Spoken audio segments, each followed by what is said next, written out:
Welcome to Africa, my Africa. Thank you so much for coming by. Thank you so much for believing in us. Thank you so much for being interested in what we share. For those that are new to this channel, we are called Enriched Minds. We are enriched minds because we want to have knowledge, we want to have understanding, and we want to have wisdom, and we don't want anyone to ever lie to us. So that's what we do in this channel. We want to be informed, and also we do upcycles that are yet to come, and mostly also mainly actually we want to showcase the beauty of Africa that is yet to come, where I'll just go to places and I'm just going to show the other side of Africa that is never shown, because Africa is our land, it is our territory, it is beautiful, and we love it so much. Yes, so without wasting so much of your time, for those that are new, please don't forget to subscribe. Don't be a visitor. Make this place your home. And for my old subscribers, thank you so much for believing in what I am doing. Thank you so much for your support. So today I promise that I'm going to talk about heartbreak. Yeah, I'm going to talk about heartbreak. I've been heartbroken. I survived. I emerged stronger, and I believe somebody else out there who's still going through it can learn from my experience, and they can also have the just the faith, and also the hope that it will not always be like that. It does get better. It really does. When you're going through it, it feels like that, like, will I ever survive this? But here I am. I'm a living testimony. I survived. So without wasting much of your time, so I met my ex when I was 18. You know, that age, you are a little bit naive, but like that was my first like ever serious relationship, because mostly I grew up in church, so I had an understanding of relationships and when and how and why. You know, those are the questions that I really loved to ask, because if you say you like me, why do you like me? What do you want? So I would ask those questions. I was like a no, don't mess with me kind of girl. So yeah, I met him, um and we started relating. Yes, I met him, we started relating, and that time I used to go to church a lot. He eventually joined me also. I was already born again when I met him. So, and then we dated for quite some time. It was quite long, like 8 years before we even got married, and had children. So 8 years to me was very, very long, in such a way that I thought, wow, it's been quite long, eh? And then we got married, had our kids, our two girls, and then, you know, there's some point in life whereby you feel like, oh, we now have arrived. You feel like you have arrived because you've grown, you've been through so much, you survived. And then you feel like, oh, now we are old enough to and mature enough not to repeat the same mistakes and everything. And I think I was at a place of being naive, you know, naive in such that maybe also too relaxed. And then and I discovered that my ex had actually moved on with somebody else.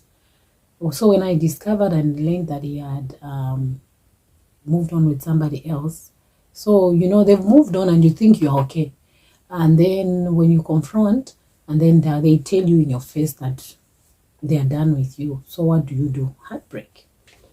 Yeah, so before I continue, I'd just like to just address this in case he sees this.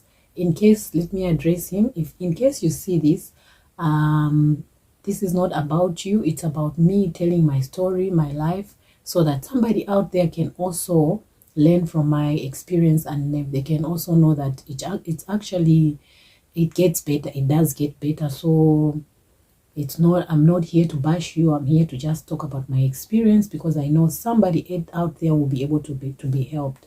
So yeah, so you learn that your friend has moved on and they don't need you. So what is next? Heartbreak. You are so heartbroken. You are broken.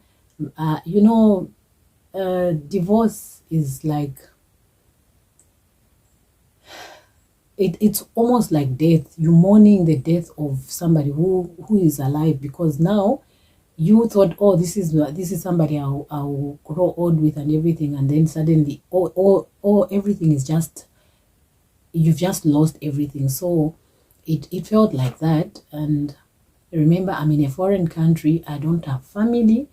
So what did I do? I was so, in that moment, I was so broken in such a way that my self-esteem, my self-value, my self-confidence, my demeanor, everything was just scattered into a million pieces. And here I am. I'm now a single mom. I have to pay rent. I have to look after my kids. I have to be strong for them, and I still have to deal with my pain. So I had so much pain, so much that I went through so much sleepless nights. I couldn't sleep, whereby you can't fall asleep. Your mind is not just shutting down. I to take sleeping tablets, I'll take even double it with allergics, nothing. My brain is not shutting down. So it was so painful, so much that one day I asked God, I'm like, you are praying, God, but in that time, your prayers are just like, I don't know. But I just had a moment with God whereby I asked him, God, please take this pain away. This is very painful. And I promise you, God gave me Psalm 147 verse 3. That scripture that says he heals the broken heart and he binds their wounds. Binding meaning tending to it like a doctor or a nurse, where the doctor will come, look after your wound, clean it, put medicine, make sure that it doesn't go septic, and all those things. That's exactly what God did with me, with my heartbreak. That was the first step. So as I was still going through that pain, heartache, and all those things, trying to figure out things, at least that one thing God dealt with. I was going through, I still have that pain, but not at a level where I feel like, no, I can't, I just want to sleep. Maybe I was actually falling into depression. I could have fallen into depression. So I really thank God for that. I do, and I'm encouraging you out there, if you are going through a heartbreak, just remember one thing: God that never leaves you. Everyone else will leave you. I was in a foreign land, and my family is miles and miles away, 3,000 miles or so away. So basically I was alone with my kids. So, but at the end of the day, God was with me. He walked with me. He never once left me. So that was the first step. He took away the pain. I was going through it, but not with crazy pain. That's what I can say. That was the first thing I did. I made a plea to the Lord, and he answered me. Number two, I joined, luckily at my church, there's a thing that they call divorce care, where if you're going through divorce, you get into like a group of other people that are going through the same.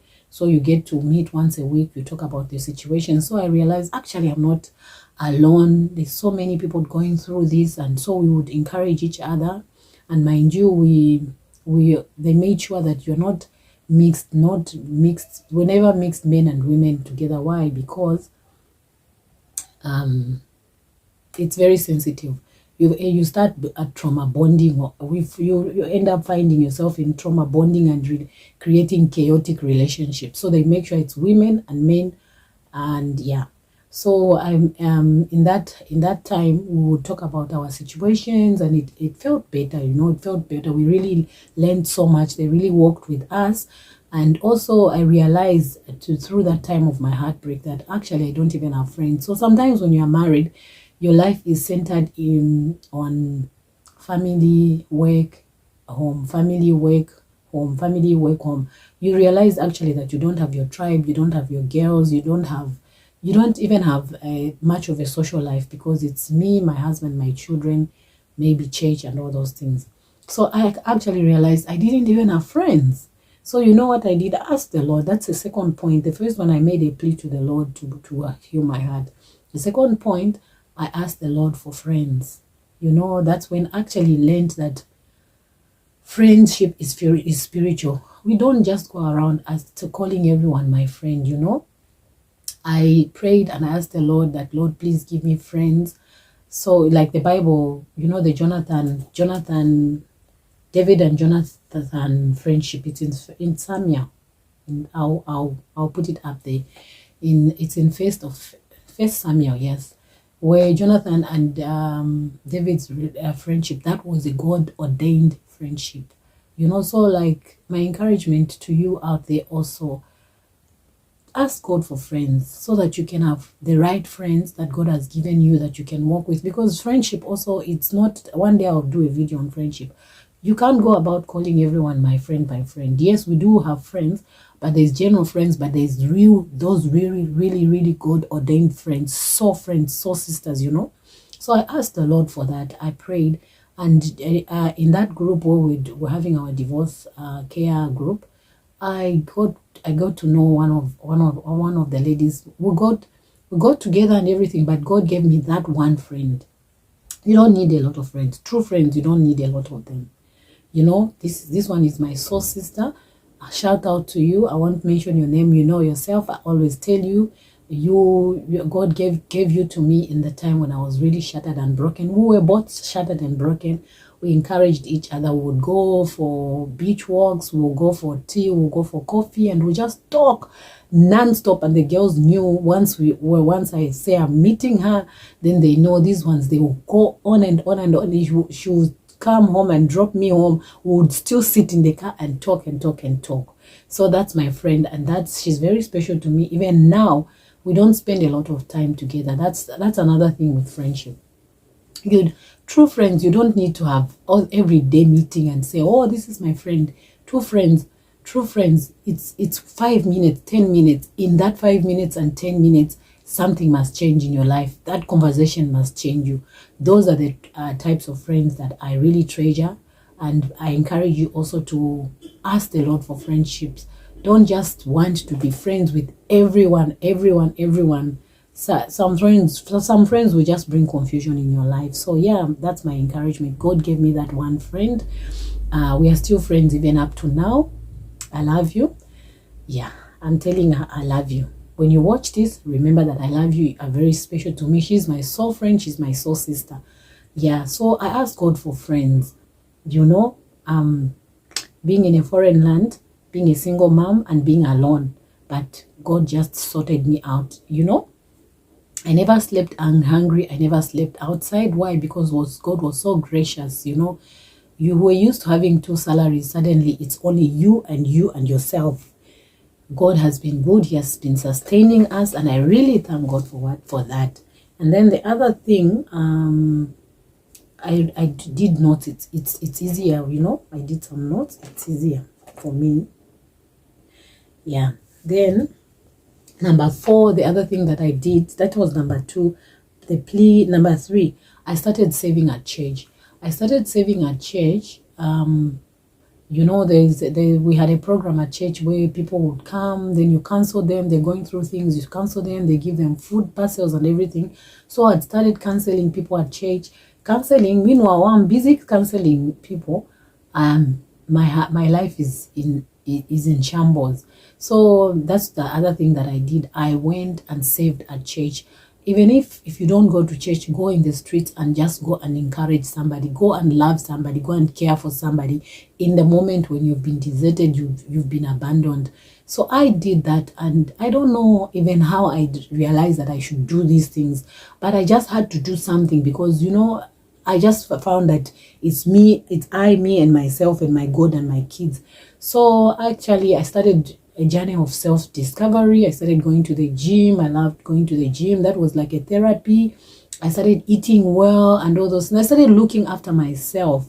Yeah, so I asked God for friends, and God gave me friends. Please don't forget that friendship is spiritual. Pray for friends. God will give you the right people in your life. Your soul friends, your soul brothers, and your soul sisters. And also, what was my lesson through all the things that I went through? My one lesson that I learned was that actually, you know, when you are married, you don't realize that you think, oh, all is well, I'm okay and everything. But then I realized that I didn't even have friends. I didn't have my tribe. I didn't have my girls and everything.